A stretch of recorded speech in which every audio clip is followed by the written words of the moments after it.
Puji Tuhan, selamat pagi, Tuhan baik. Amin. Kita bisa berkumpul pagi ini semua karena kemurahan Tuhan. Tuhan masih beri kita kesempatan untuk mendengar firman Allah. Dan saya percaya berkat Allah melimpah atas kita hari ini. Amin. Kita akan melihat kebenaran firman Allah, sambungan daripada Efesus pasal 1. Kalau minggu kemarin kita bahas ayat 1 sampai dengan ayat 8. Hari ini kita akan melihat ayat 9 sampai dengan ayat 11. Dengan tema kepastian di dalam Kristus. Kita akan baca ayat ini bersama-sama.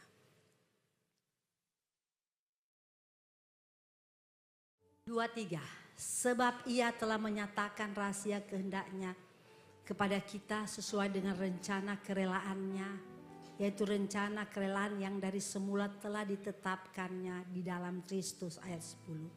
Sebagaimana persiapan kegenapan waktu untuk mempersatukan di dalam Kristus sebagai kepala segala sesuatu baik yang ada di surga maupun di bumi. Aku katakan di dalam Kristus, karena di dalam Dialah kami mendapat bahagian yang dijanjikan. Kami yang dari semula ditentukan untuk menerima bagian itu sesuai dengan maksud Allah yang di dalam segala sesuatu bekerja menurut keputusan kehendaknya. Puji Tuhan.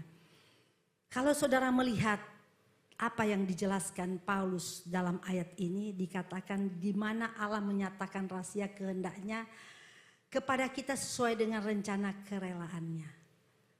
Kebenaran ini menyatakan kepada kita, Allah menyatakan rahasia kehendaknya kepada kita.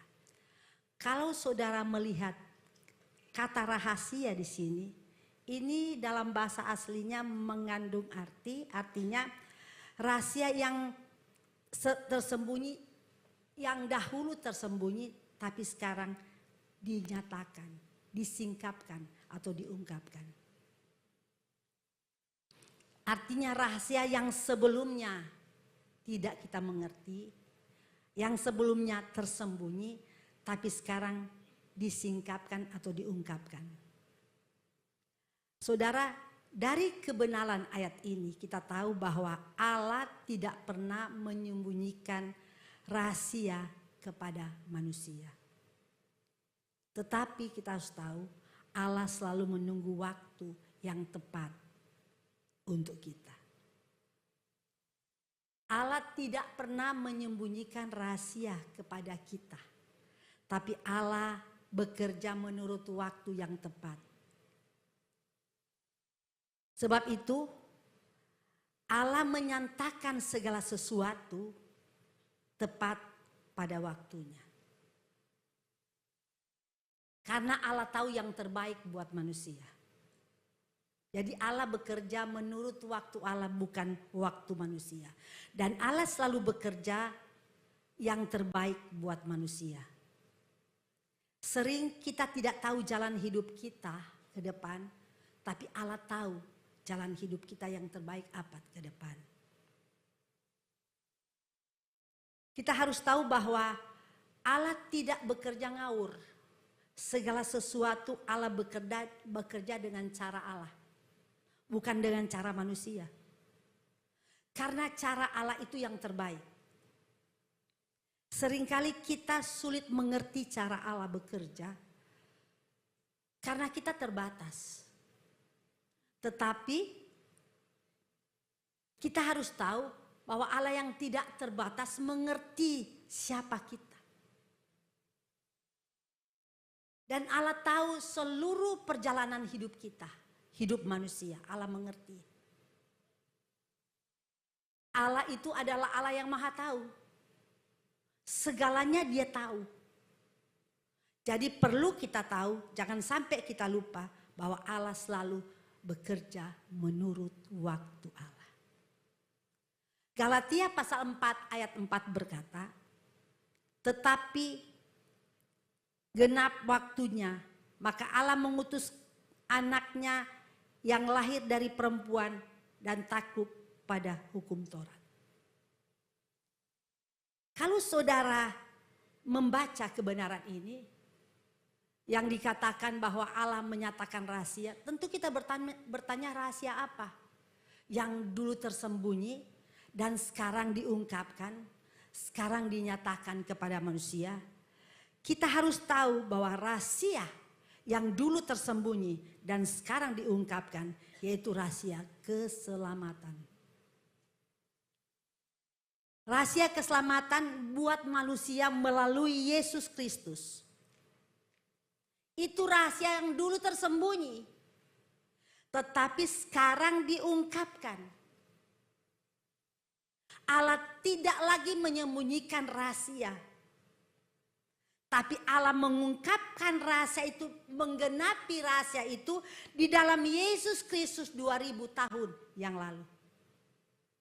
Jadi rahasia Allah yang tersembunyi dulu 2000 tahun yang lalu itu sudah digenapi di dalam Yesus Kristus.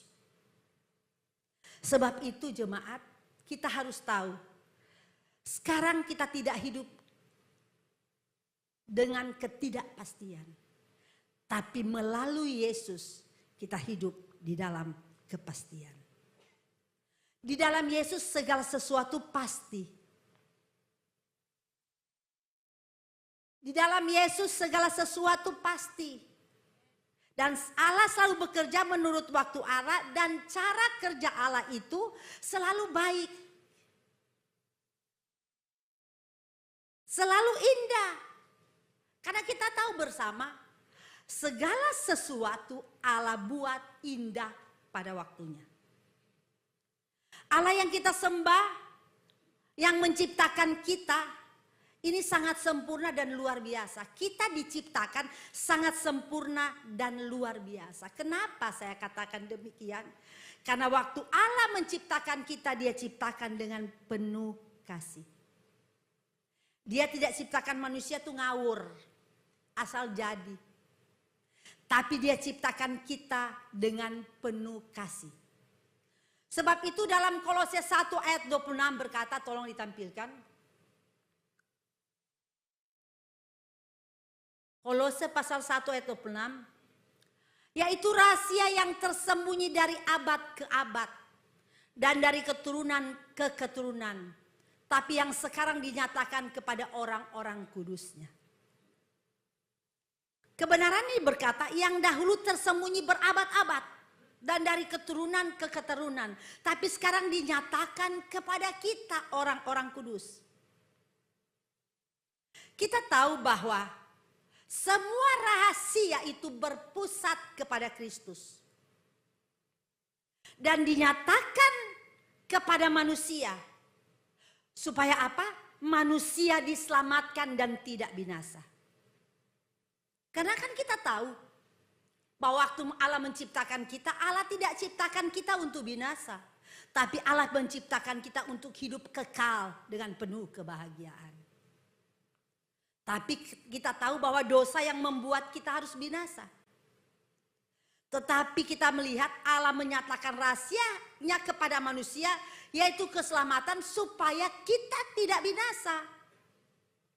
Rancangan Allah bagi manusia sebelum dunia dijadikan. Jadi sebelum kita ada, sebelum dunia ada, Allah sudah merancangkan sesuatu yang luar biasa kepada manusia.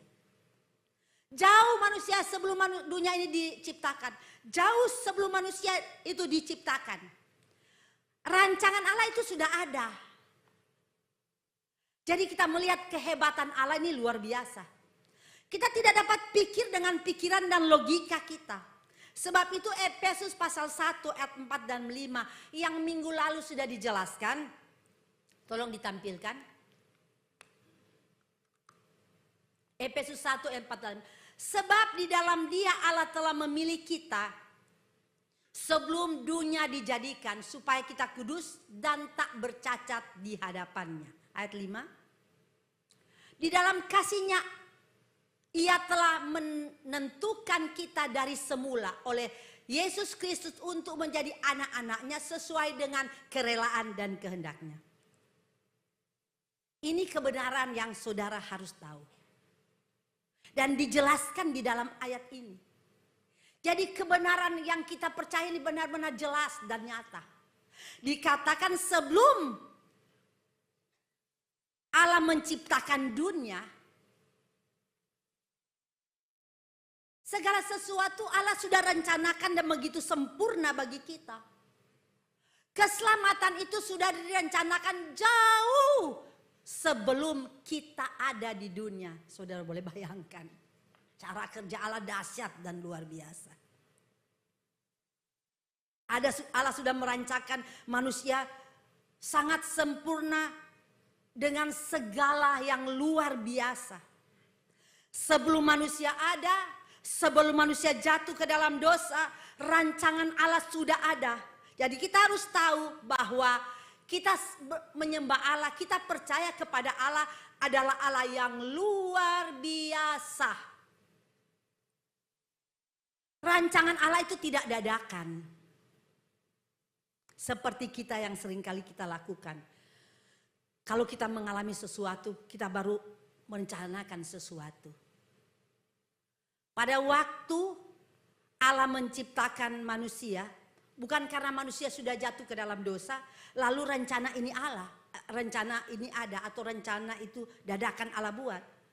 Tidak demikian dengan Allah. Jauh sebelumnya rencana itu sudah ada.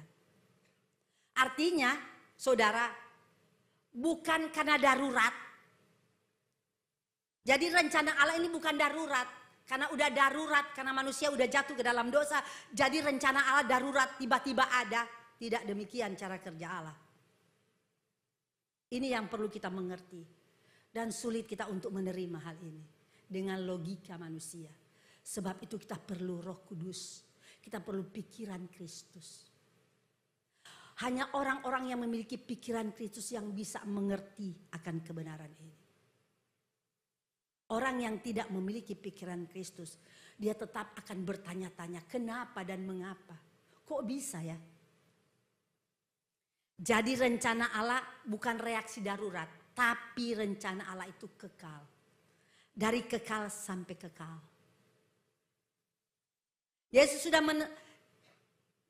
Yesus sudah ditentukan sebagai penebus sebelum manusia jatuh ke dalam dosa. Ini artinya bahwa sebelum kita berdosa, Allah sudah tahu kita akan berdosa. Sebelum kita diciptakan, Allah tahu kita akan berdosa.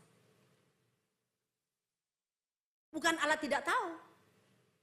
Jadi jangan saudara pikir Allah nggak tahu bahwa manusia akan berdosa. Allah sudah tahu. Jauh-jauh hari sebelum dunia ini ada, bahkan manusia diciptakan, Allah tahu bahwa apabila manusia diciptakan, kita akan jatuh ke dalam dosa. Kok kenapa ya Allah ciptakan manusia harus jatuh ke dalam dosa? Kenapa Allah terus menciptakan manusia? Tentu kita bertanya, kenapa demikian? Kita nggak bisa menyelami pikiran Tuhan. Apa yang ada di benak Tuhan nggak bisa kita selami. Karena seringkali kita nggak bisa mengerti seluruh isi hati Tuhan. Kita nggak bisa nebak-nebak pikiran Tuhan, nggak bisa. Kita nggak bisa tahu seluruh isi hati Tuhan. Kita nggak bisa tahu kecuali itu Allah nyatakan bagi kita. Kalau Allah tidak nyatakan bagi kita, tidak ada yang tahu isi hati Tuhan. Karena kita dan Tuhan berbeda. Kita manusia, Tuhan dia pencipta. Dia punya kuasa. Dia berkuasa. Dia sangat luar biasa, sangat sempurna. Artinya sebelum kita diciptakan dan Allah tahu bahwa manusia akan jatuh ke dalam dosa, Allah sudah memikirkan kalau seandainya manusia jatuh ke dalam dosa, apa yang dia harus lakukan? Bukan Allah tidak memikirkan hal itu.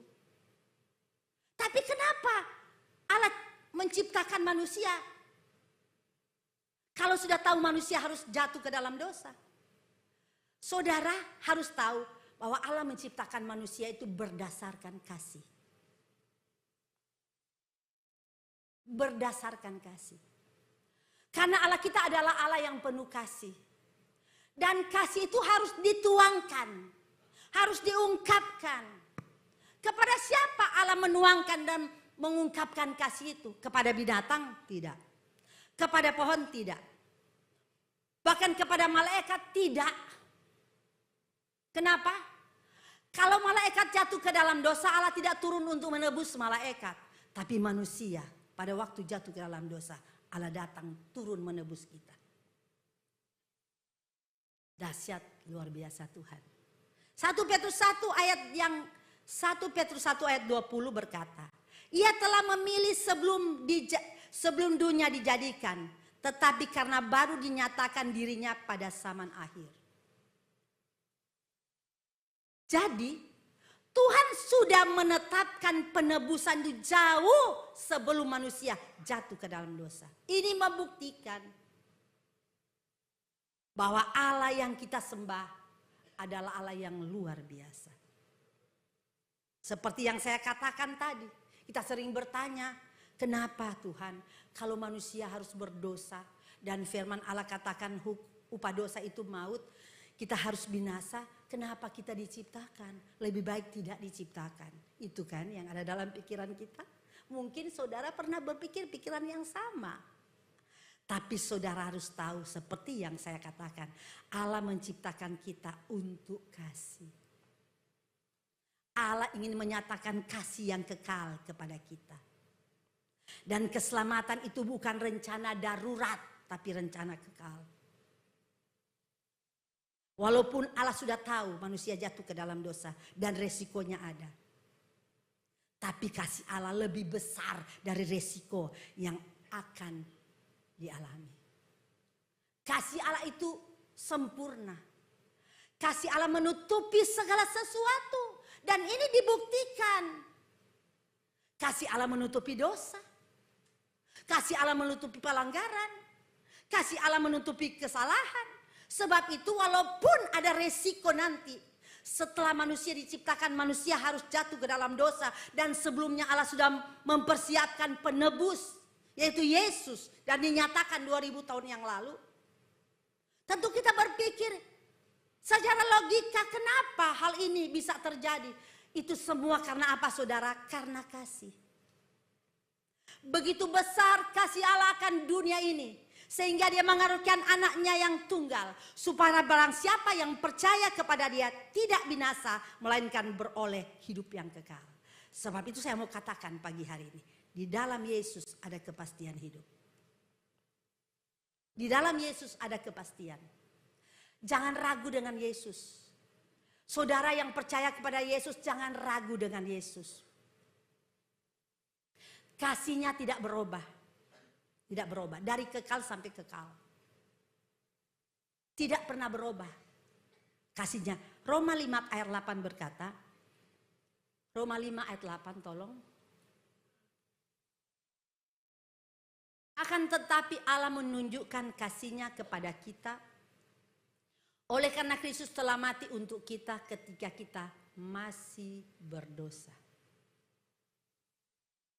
Jadi Yesus mati untuk kita ketika kita masih berdosa. Dan dia tunjukkan kasih ketika kita masih berubah. Dan kasih Tuhan gak pernah berubah. Tidak pernah berubah dalam keadaan dan situasi apapun. Itulah Tuhan, itulah kasih Tuhan. Sangat tulus, sangat sempurna, sangat suci. Tidak dapat berubah dalam keadaan apapun. Dia tidak pernah berhenti mengasihi kita karena kita berdosa.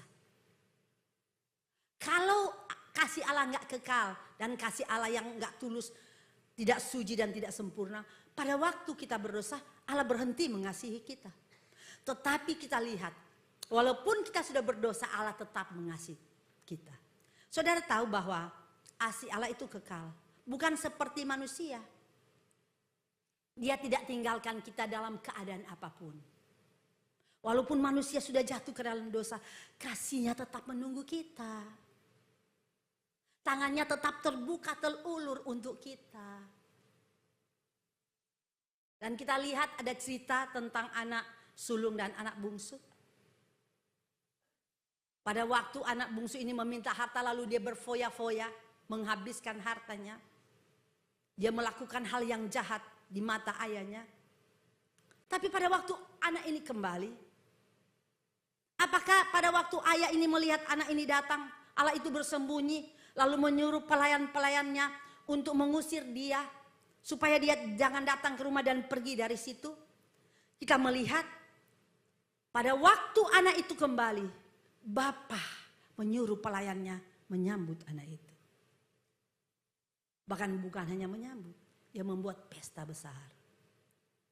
Ini menggambarkan kasih Allah lebih dari manusia. Luar biasa saudara kasih Allah. Kasih Allah itu kekal. Kasih Allah itu abadi. Kita diciptakan menurut gambar Allah. Dan di dalamnya Allah sudah taruh kasih. Sebab itu kasih ini harus ada dalam hidup kita. Dan dia sudah buktikan 2000 tahun yang lalu kepada manusia bahwa dia mengasihi kita. Jadi di dalam Tuhan ada kepastian. Di dalam Tuhan ada kepastian. Saudara, kalau kita manusia, kasih Allah kasih kita seringkali berubah. Kalau kita lihat situasi nggak enak, seringkali kita tawar.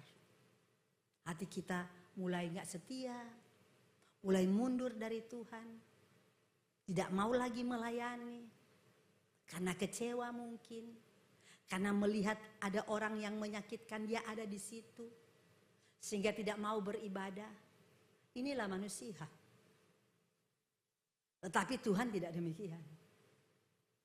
Dan setiap hari seringkali kita juga mengecewakan Tuhan. Tapi bukan berarti setelah kita mengecewakan Tuhan, Tuhan membiarkan kita. Tidak. Tuhan tetap ada bersama kita. Sebab itu saya ingin katakan bahwa jangan kita pernah ragu dengan kasih Allah. Jangan pernah kita ragu dengan kasih Allah. Kalau seringkali kita berubah kasih, melihat keadaan yang tidak memungkinkan, kita mulai menarik diri, kita mundur, kita tidak lagi beribadah, tidak mau mengikuti kegiatan-kegiatan yang ada di gereja, keluar dari rayon, tidak mau ikut doa, tidak mau ikut wadah. Inilah manusia. Inilah kita. Inilah keadaan kita bobrok sekali di hadapan Allah. Sebab itu kita manusia harus mengenakan kasih. Karena kalau kita tidak mengenakan kasih, maka kita tidak akan melihat hal-hal besar. Kita nggak akan bertumbuh di dalam Tuhan. Sedangkan tema kita tahun ini bertumbuh ke arah Yesus. Kapan saudara akan bertumbuh? Kalau saudara tidak izinkan firman Allah berkuasa dalam hidup kita. Kalau kita tidak izinkan kasih itu memenuhi hidup kita. Bekerja dalam hidup kita. Karena kasih mengalahkan segala sesuatu. Di dalam kasih ada pengampunan. Dan orang hidup dalam kasih itu dibuktikan dari tindakan-tindakannya. Tidak cepat tersinggung. Tidak cepat marah. Tidak simpan akar pahit. Tidak dendam. Itu tanda-tanda orang yang hidup dalam kasih. Tidak mau mengampuni. Itu tanda bahwa orang yang tidak hidup dalam kasih. Dan ini sebagai kita sebagai orang percaya. Saudara, kalau saudara masih melakukan hal-hal ini, itu artinya kita tidak hidup dalam kasih. Dan firman Allah katakan, tanpa kasih semua kosong. Semua nol. Semua sia-sia. Walaupun mungkin saudara bisa berbahasa malaikat, kata firman Allah. Saudara pintar berbicara, saudara pintar melayani, saudara hebat. Kita hebat, kita bisa melakukan apa saja. Kita luar biasa di pemandangan orang. Tapi yang menilai kita Tuhan. Tapi kalau kita tidak punya kasih dalam kita, saudara firman Allah katakan itu kosong. Itu tidak ada arti. Kalau saudara ingin hidup berarti di hadapan Allah, Hidup kita berarti bernilai, punya kualitas di hadapan Allah. Hiduplah di dalam kasih.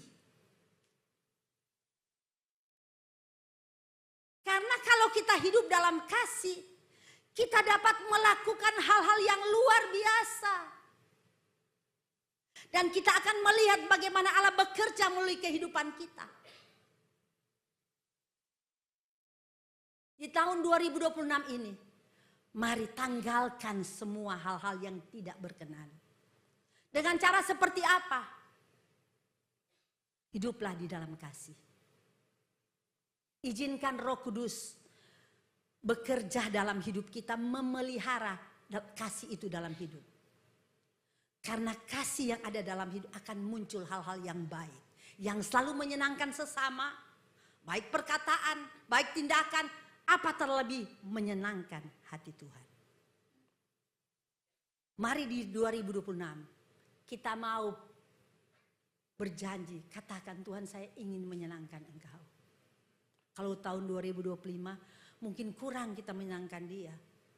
Apa-apa sedikit marah, ngambek. Pokoknya banyak hal yang sering kali kita lakukan. Kita harus akui itu di hadapan Allah. Kita lemah, kita tidak sempurna. Kasih menyempurnakan segala sesuatu. Sebab itu firman Allah katakan di dalam Kristus, di dalam Yesus ada kepastian hidup. Kasih melenyapkan keraguan dan kasih melenyapkan ketakutan. Saudara, kalau saudara melihat keadaan hari-hari ini, saudara, masuk di tahun 2026, ini sepertinya ini dunia menakutkan. Seringkali dunia membuat kita lemah. Berita-berita yang ada membuat kita lemah. Sering muncul rasa takut, takut gagal, takut ditolak, takut tidak berhasil, takut masa depan, takut usaha, takut bagaimana kehidupan anak-anak, takut bagaimana keluarga saya. Dihantui oleh rasa takut. Dan ini pekerjaan setan. Sebab itu saudara, iblis tahu untuk mematahkan dan menghancurkan kita, dia beri kita rasa takut. Karena orang kalau sudah dalam keadaan rasa takut, dia dapat berbuat apa saja walaupun itu melanggar firman Allah, menyakitkan hati Allah. Sebab itu kita perlu kasih. Kasih melenyapkan ketakutan. Kalau kasih ada dalam hidup kita, maka kita akan hidup dalam kepastian. 1 Yohanes 4 ayat 18 berkata, di dalam kasih tidak ada ketakutan. Kasih yang sempurna melenyapkan ketakutan. 1 Yohanes 4 ayat 18. Di dalam kasih tidak ada ketakutan. Kasih yang sempurna melenyapkan ketakutan. Kita tidak akan hidup dalam rasa takut. Kita tidak akan hidup dalam keraguan. Kalau kita pelihara kasih dalam hidup ini. Saya tidak tahu saudara hari-hari ini apa yang terjadi dalam hidup saudara. Saya tidak mengerti, tapi Allah tahu. Kalau saudara datang dengan mungkin mulai gelisah dengan hidupmu. Rasa takut. Rasanya kok hidup ini, rasanya tidak punya kepastian ke depan. Masa depan tidak pasti. Apa yang saya kerjakan tidak pasti. Kalau sampai hari ini itu masih menghantui saudara. Pesan firman Allah bahwa Tuhan ada bersama dengan kita. Jangan takut, di dalam Yesus ada kepastian. Sebab saudara tahu kasih Allah enggak berubah. Kasih Allah tidak bersyarat. Kasih Allah dibuktikan bukan sekedar janji. Dia buktikan bukan janji kosong. Tapi dia buktikan.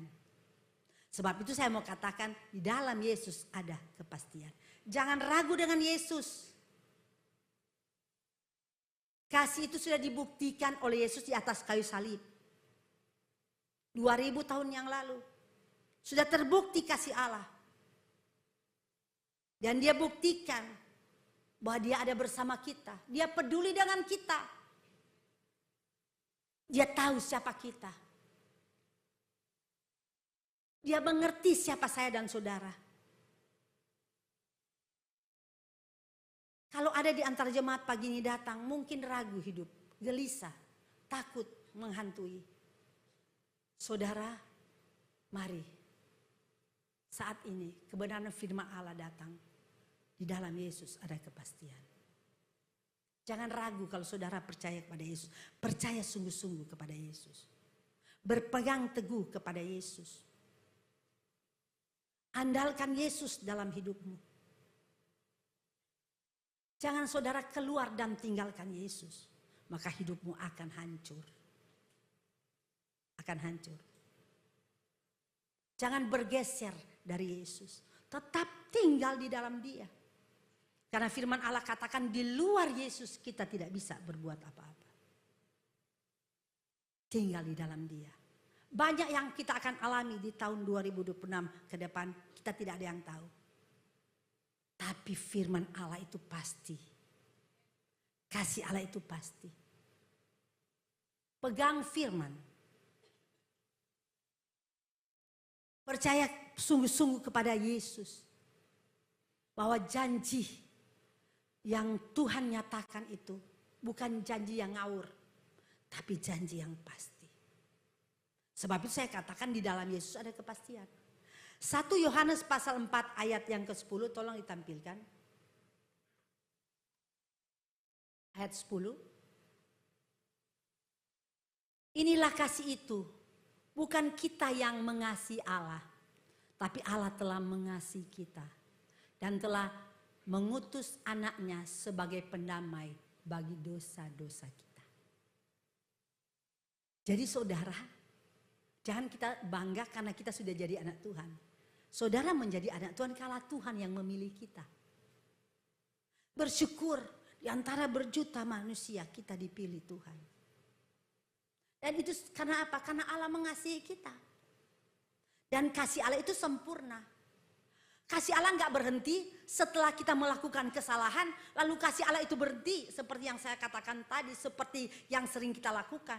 Kalau kita kecewa dengan orang lain, kita ngambek, kita nggak mau setia, kita tidak mau melayani, kita tidak mau beribadah, menarik diri dari kumpulan persekutuan-persekutuan. Inilah kita, tapi Allah tidak demikian. Dia tetap menunggu saya dan saudara. Seringkali kita dituduh oleh iblis. Dihantui oleh setan. Kamu berdosa, kamu sudah berbuat salah. Kamu tidak akan ditolong Tuhan. Doamu gak akan dijawab. Ini bisikan iblis menuduh kita. Tapi pagi ini saya mau katakan, Yesus mengasihi kita semua. Jangan dengar bisikan iblis, tapi dengar firman. Allah mengasihi kita sempurna. Dan kasih Allah bagi kita itu kekal selama-lamanya. Jangan ragu sedikit pun dengan Tuhan. Kalau saat ini saudara datang dalam keadaan gelisah, ragu, bimbang, kecewa. Tapi pesan firman Allah pagi ini. Di dalam Yesus ada kepastian. Percaya sungguh-sungguh, bersandar, pegang firman. Maka saya percaya. Tuhan yang hidup yang ada bersama kita pagi ini. Dia yang sama yang akan menolong saudara. Memang bukan berarti saudara setelah kita ikut Tuhan jalan kita akan baik-baik saja. Akan mulus. Tapi seringkali Tuhan harus izinkan kita masuk. Di hal-hal yang seringkali gak enak bagi kita. Tapi bukan berarti Allah tinggalkan kita. Allah tidak di pihak kita.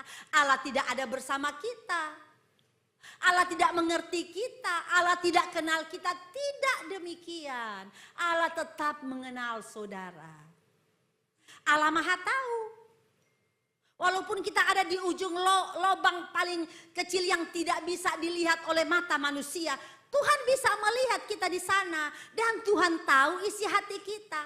Dia bukan hanya melihat kita secara fisik, tapi dia melihat sampai ke dalam hati yang paling dalam. Yang seringkali kita tidak tahu apa yang ada dalam isi hati, Tuhan tahu. Tuhan mengerti. Kita seringkali berpikir mungkin Tuhan gak kenal kita. Karena di dunia ini banyak yang seperti saya. Contohnya namanya di dunia ini yang namanya selfie itu mungkin ada jutaan orang. Tapi saudara tahu, Tuhan tidak pernah keliru dengan selfie yang mana. Ini contoh ya. Di sini nggak ada nama selfie kan. Makanya saya panggil nama selfie karena nggak ada nama selfie. Jangan saudara pikir karena di dunia ini begitu banyak selfie, ada jutaan orang nama selfie. Lalu kita berpikir, oh Tuhan akan keliru, pasti dia nggak lihat selfie kan banyak. Kalau saya, mungkin saya akan selfie yang mana? Selfie yang seperti apa modelnya? Seringkali juga sudah dijelaskan bingung. Nanti lihat foto, oh ini. Tapi Tuhan tahu selfie yang mana. Artinya semua kita yang ada pagi ini Tuhan tahu. Amin. Dan bukan Tuhan hanya kenal kita secara fisik. Sampai ke dalam hati kita. Sampai apa yang kita alami. Sampai kebutuhan kita. Semua Tuhan tahu. Di dalam Yesus ada kepastian. Kalau saat ini doa mau belum dijawab. Lalu saudara pikir, oh doa saya belum dijawab. Aduh sudah mau limit. Aduh. Oh gimana ya Tuhan? Menyerah aja ke Tuhan. Tuhan akan memberikan jalan yang terbaik. Kalau Tuhan mengenal kita, Tuhan pasti akan beri jalan yang terbaik. Tidak pernah salah dan keliru. Tapi jangan paksa kehendak Allah. Karena Allah bekerja dengan cara Allah dan waktu Allah. Allah tidak bekerja dengan cara kita dan waktu kita. Keliru. Sebab itu rahasia itu dinyatakan pada waktunya. Berabad-abad Tuhan belum nyatakan. Tapi tepat waktu Yesus datang ke dunia. Tuhan menyatakan penebusan, keselamatan bagi manusia melalui Yesus. Dan ini dinyatakan. Sebelum itu sudah ada nubuat, gambaran-gambaran dari nabi-nabi bahwa ada juru selamat datang. Itu beribu-ribu tahun sebelum Yesus lahir, itu sudah dinubuatkan, sudah dinyatakan. Tapi kan lama baru dinyatakan, tapi pasti. Sebab itu di dalam Yesus ada kepastian. Amin. Tunggulah waktu Tuhan. Karena firman Allah katakan waktu Tuhan itu indah. Waktu Tuhan itu baik. Selalu indah pada waktunya. Amin. Tuhan itu baik. Saya tidak tahu keberadaanmu pagi hari ini. Tapi yang saya tahu Tuhan baik. Amin. Saya tidak mau tahu. Walaupun saya tahu saya nggak bisa tolong saudara. Saya juga manusia terbatas. Saya nggak perlu tahu. Karena buat apa untung saudara saya tahu kalau saya nggak bisa menolong. Apa arti? Tapi saudara tahu betapa untung kalau Tuhan tahu. Karena yang akan menolong kita Tuhan. Sebab itu kalau saudara masalah datanglah kepada Tuhan. Merendahkan diri. Kalau saudara sudah merendahkan diri lalu Tuhan belum nyatakan. Jangan saudara putus asa lalu mundur. Ternyata Tuhan nggak ada. Nyatanya saya sudah berhari-hari juga merendahkan diri. Nggak ada bukti Tuhan menolong. Jangan berhenti. Semua kan ada waktunya. Ada batas waktu. Belum waktunya mungkin belum sampai pada limit yang sudah Allah tentukan. Sampai pada waktunya akan dijawab. Dan memang menunggu waktu Tuhan nggak mudah bagi kita. Perlu kesabaran ekstra. Dan kesabaran ekstra itu tidak bisa diciptakan oleh manusia kita. Kita perlu Roh Kudus menolong kita. Sebab itu pentingnya hidup dipimpin Roh. Karena kalau hidup dipimpin Roh, maka Dia akan mengendalikan hidup kita. Buah Roh itu kasih, sukacita, damai sejahtera. Di dalamnya ada begitu banyak. Jadi saudara nggak perlu memaksakan diri bagaimana cara ya. Saya harus sabar menunggu waktu Tuhan. Hari ini nggak dapat, besok lagi tunggu sampai jenuh. Akhirnya pusing kepala 7 keliling. Akhirnya jenuh, akhirnya kecewa dengan Tuhan. Mundur nggak ke gereja. Saudara bekerja. Roh Kudus akan bekerja memberi kemampuan dan Dia akan nyatakan semua indah pada waktunya. Dia akan memberi kita kesabaran, kemampuan kepada kita. Dia akan atur hidup kita. Dan semua kalau diatur oleh Roh Kudus, jalan menurut Roh, itu indah. Kita nggak akan bersungut. Kita nggak akan ngomel kepada Tuhan. Kita nggak akan persalahkan A, B, C, D sampai X. Ujung-ujungnya salahkan Tuhan. Oh Tuhan mana? Ternyata sudah ke gereja. Udah ikut doa puasa Kamis. Sudah ikut Selasa wanita. Keluarga Haleluya Family. Sudah ikut pria. Sampai wanita ikut pria. Tapi kok nggak jawab? Tuhan nggak jawab-jawab. Loh kita nggak bisa. Tuhan nggak akan bekerja menurut cara kita. Tuhan punya cara sendiri untuk bekerja bagi kita. Tetap aja setia. Lebih setia lah. Kalau tahun 2025 mungkin kurang setia, ya. Mari lebih setia. Karena kesetiaan kita tidak sia-sia. Karena di dalam Yesus hidup kita ada kepastian. Nggak ngawur. Kalau saudara ikut yang di luar sana yang bukan Yesus, ngawur. Tapi dalam Yesus tak ngawur, tidak ngawur. Ada kepastian. Sebab itu saya mau menghimbau saudara sebagai hamba Tuhan. Mari lebih setia. Ibu-ibu khusus yang tidak bekerja ada di rumah. Tidak bekerja. Di setiap hari Kamis ada doa, puasa. Sesi 1, sesi 2. Cepat-cepat aja lakukan pekerjaan lalu ambil waktu untuk doa di sini. Gak rugi saudara, kecuali saudara bekerja. Saya gak suruh saudara tinggalkan kantor lalu ke sini enggak. Nggak, daripada di rumah cuma lihat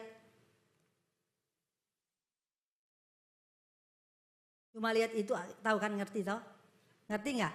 Oh ngerti semua. Udah begini aja sudah ngerti. Tanpa saya ngomong itu udah ngerti. Iya toh? Atau apa film seri atau apa ya, drakon ya? Drakon? Duh, apa? Drakor, tak kira drakon. Dracin lagi ada ya. Dracin, drakon ya. Lebih datang aja duduk di bawah kaki Tuhan, ketemu Tuhan. Kalau seandainya sesi pertama nggak bisa, kedua jam 8 baru ada 9:30. Kalau 9:30 nggak bisa, malam juga ada. Memang saudara, memang ikut Tuhan harus bayar harga. Kalau saudara melihat supaya bertumbuh, atau harus bayar harga. Nggak mungkin bertumbuh lalu enak-enak. Pekerjaannya tiap hari cuman melakukan hal yang gak benar. Kecuali saudara bekerja. Tapi kalau tidak bekerja, ambil waktu untuk ibu-ibu khususnya. Kebanyakan kan bapak-bapak bekerja. Atau ada juga bapak yang kerja tidak terikat. Jadi mereka datang berdoa. Tapi yang terikat tentunya gak mungkin keluar dari kantor. Kenapa mau kemana? Oh mau doa di gereja. Langsung dikeluarkan dari pegawai. Dipecat. Tapi kalau nggak bekerja atau kerjanya karena sendiri kan bisa atur waktu, datanglah berdoa. Tapi paling banyak ibu-ibu yang di rumah. Tapi saya lihat kalau hari Kamis tuh saya pantau ibu-ibu cuma berapa jari ya. Nggak sampai begini. Mari duduk, kita lebihlah sungguh-sungguh supaya bertumbuh dalam Tuhan. Amin. Kalau nggak, saya rasa ibu-ibu bisa atur waktu. Kalau nggak bisa malam lah. Ajak suami. Kalau suami sudah pulang terlalu malam capek, ya saya juga nggak bisa itu. Tapi kalau dia punya kerinduan untuk bertumbuh, hal itu tidak membuat halangan dia untuk berjumpa dengan Tuhan. Karena berjumpa dengan Tuhan itu untungnya besar. Untung lebih banyak dari ruginya. Ya betul, untung lebih banyak. Jadi sudah tunggu-tunggu nggak untung-untung. Saya tiap Kamis juga doa tapi nggak untung-untung. Pasti ada untungnya. Untung nanti Tuhan yang berikan, bukan saya. Saya nggak mungkin berikan, tapi Tuhan pasti berikan segala sesuatu indah pada waktunya. Amin. Tuhan memberkati, haleluya. Saya tidak panjangkan firman Allah.